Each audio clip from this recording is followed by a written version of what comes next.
32시간 전에 마감한 트레이더가 생생하게 전하는 글로벌 마켓 리뷰 델타원입니다. 우리 증시는 갭 다운 출발했지만 연기금이 시장 방어에 나서면서 낙폭을 줄였고 해외 시장 역시 높은 변동성을 기록하고 있지만 마찬가지로 연준이 채권 시장 개입 의지 등 복합적인 이유로 상승 마감했습니다.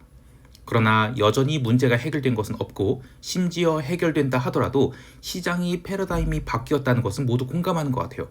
한치 앞도 모르는 시장을 예측한다는 게 무슨 의미가 있을까 싶지만 그럼에도 불구하고 트레이더들은 동물적인 감각으로 변화를 찾아내서 몸을 내맡기는 존재들이죠.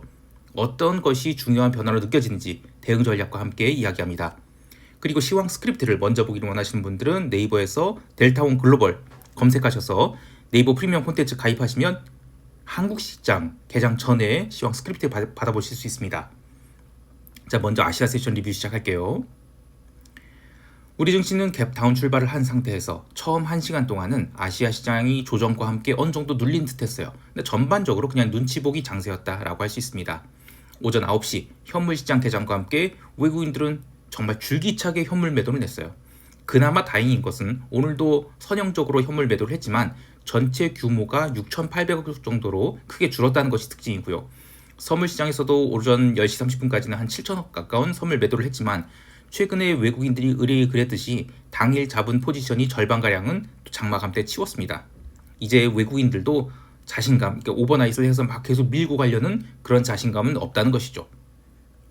선물 미결제 약정은 워낙 바닥권이었기 때문에 장중 8,000계약 가까이 증가했으나 장마감 무렵에는 4,300계약 정도로 증가가 마무리됐는데 재미있는 것은 오늘 개인들이 선물 시장에서 네이키드로 3,700억 원을 선물 매수해서 오버나잇 했다는 것입니다. 이게 왜 재미있는 현상인가 하면 제가 최근에 좀 들은 바가 있어서 그런데 우리 선물 시장은 뭐 전설이 목포 세발낙지나 뭐 압구정 미꾸라지, 전주투신 뭐 이런 이야기까지는 아니어도 전주투신은 좀 너무 아재티네요. 여하튼 의미 있는 손매매 투자자들이 시장에서 거의 다 떠나면서 외국인들이 놀이터가 되었죠. 근데 오늘 개인들이 네이키드로 선물을 의미 있는 규모로 매수를 했기 때문에 이거 개인들이 선물 시장 투기판에 돈 들고 왔다 이런 생각이 들어요. 카더라 루머이니까 함부로 말하기는 어렵지만 우리 증시에서 꽤 큰 규모로 자산을 이룬 몇십 개 단위 말고 현금화만 한 800개 정도를 한 분이 선물 시장에 들어왔다는 이런 이야기가 있어요. 뭐 진짜인지는 모르겠어요. 근데 현물을 또 따로 있기 때문에 현물을 대용으로 쓰면서 현금을 한 800개 정도면 선물 시장에서 뭐 몇천 개씩 의미 있는 베팅을 할 수 있죠. 근데 코로나 시절에 네이키드 옵션 매수를 하던 슈퍼겜이랑은 좀 다른 분으로 알고 있는데 여하튼 개인이 선물 매수를 오랜만에 의미 있게 베팅했습니다. 그러나 선물 베이시스는 여전히 약세 기조를 유지 중이에요. 그리고 프로그램 차익 매도는 오늘도 800억 나왔습니다. 여러 차례 이야기한 내용이지만 시장이 구조적인 강세장으로 전환되었다는 가장 강력한 신호는 선물 베이시스예요. 선물 베이시스가 강한 콘텐츠로 전환되면 시장은 강세장이라고 할 수 있습니다.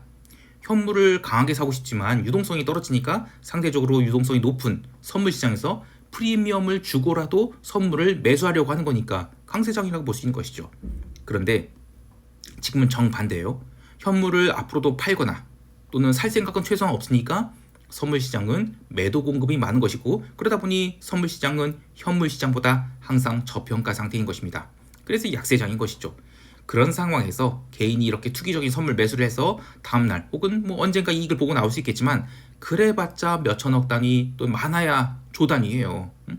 포지션이 더 커지면 글쎄 뭐 인생 늦음하게 진정한 참교육 당하고 싶지 않으면 저는 아무리 슈퍼게임이라 해도 포지션 더 키우지 않을 것 같은데요. 여하튼 개인이 선물 시장에서의 영향력은 아무리 뭐 몇천 개 단위 들어온다 하더라도 제한적이란 것입니다. 그들이 매매 갖고는 선물 베이시스에 영향을 주지 못해요. 그러나 외국인들은 사실상 글로벌 자금이죠. 매수에 나서기 시작하면 하루 이틀 들어오는 게 아니라 계속 들어옵니다. 그러한 매수세는 선물 베이시스에 영향을 주고 결국 콘텐츠 전환을 만들어내죠.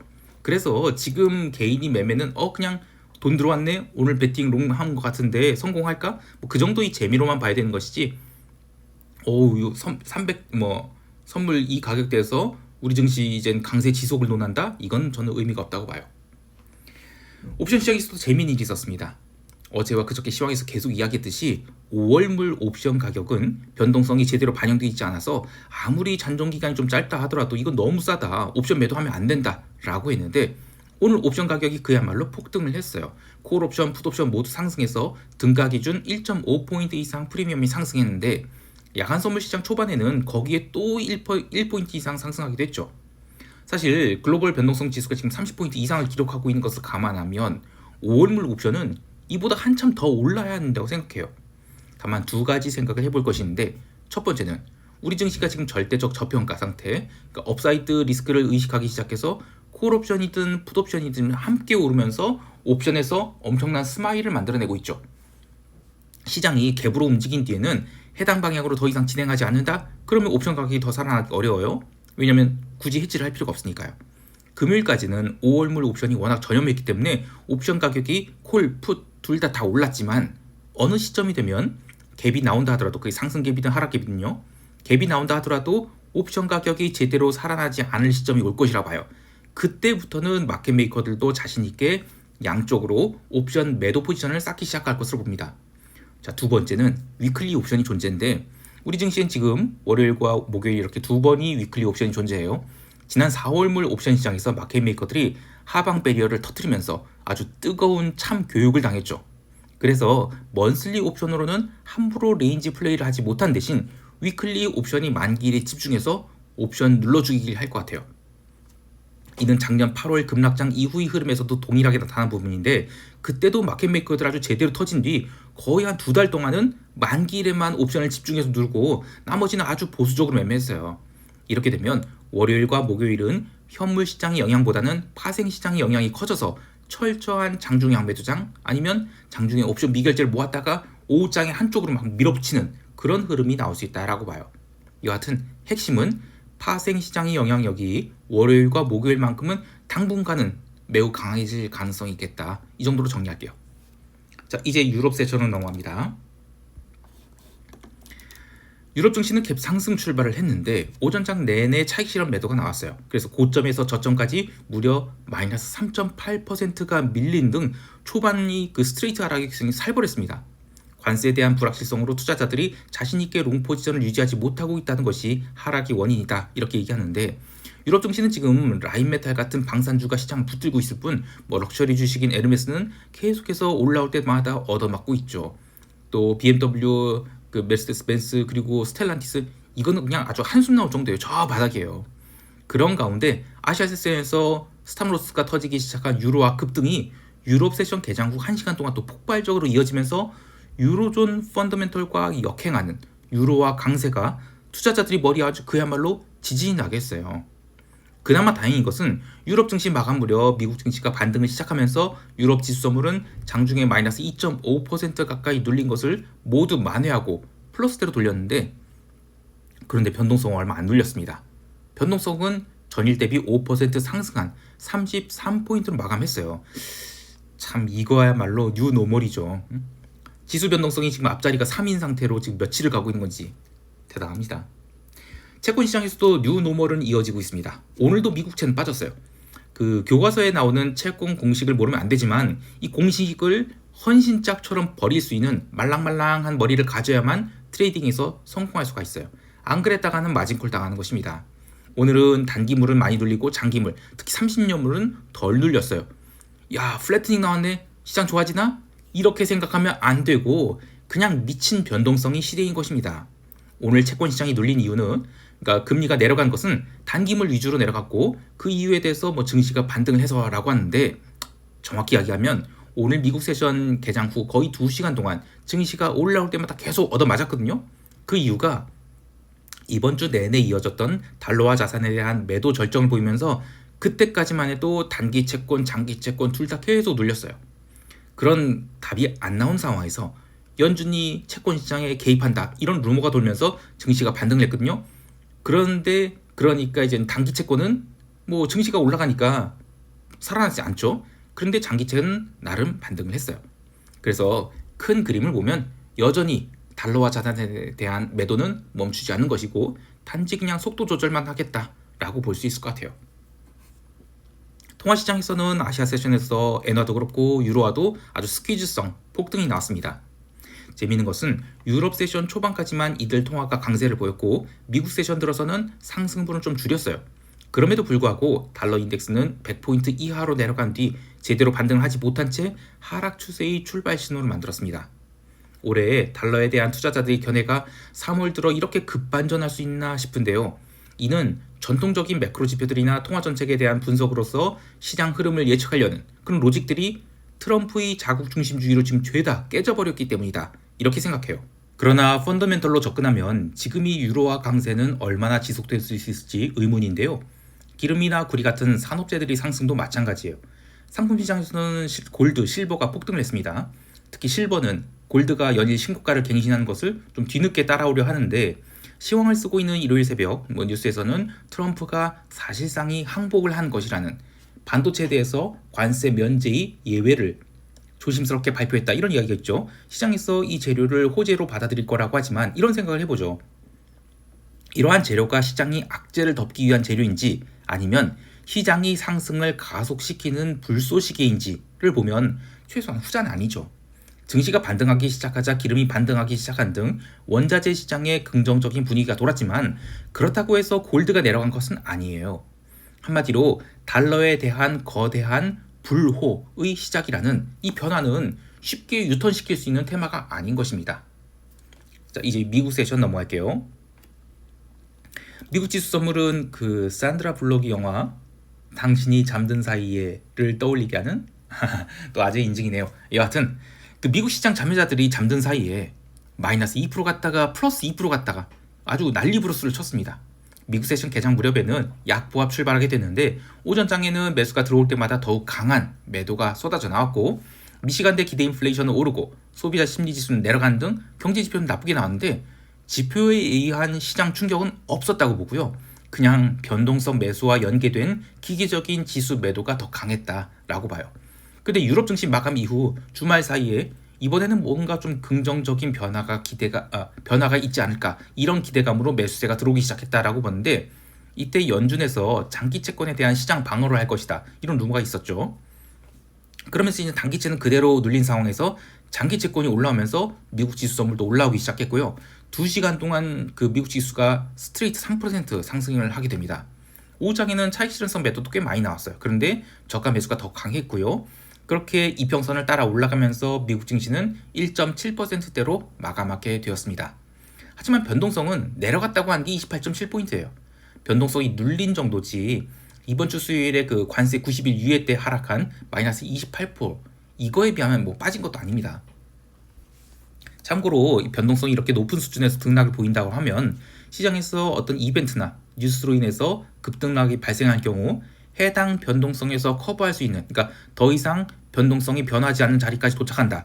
그러면 시세의 반전이 일어나게 됩니다. 내려갈 때도 하염없이 내려가고 또 올라갈 때도 하염없이 올라가고 그런 게 아니라 갈 만큼 가고 나면 반전이 온다는 것이죠. 특히 시가선에서 이미 큰 시세가 나 있다. 이게 뭐 갭상승이든 갭다운이든 해당 방향으로 더 이상 못 가고 또 변동성도 더 이상 움직이지 못한다. 그러면 강한 반전이 나온다고 봐요. 그래서 월요일에 글로벌 증시가 급등하게 되면 변동성이 얼마나 빠지는지를 봐야 되는데 미국 세션 들어서 빠진 변동성이 추가 하락하지 않는다? 그러면 월요일에 갭상승은 또 매도의 찬스가 된다라고 봅니다. 다시 시황으로 돌아가서 지수 자체는 반등을 했지만 기술주에 대한 상승이 집중되었다기보다는 플라이 투 퀄리티 현상이 일어났어요. 시장이 반등을 포트폴리오 재편 기회로 삼고 있는 것인데 재미있는 것은 이 버크셔 비주가 나이스 시총 3위까지 올라간 것입니다. A주와 합산하면 진즉에 뭐 나이스 시총 1위를 기록한 것이지만 지금 나이스 시총 1위가 그 TSMC고 시총 2위가 월마트죠.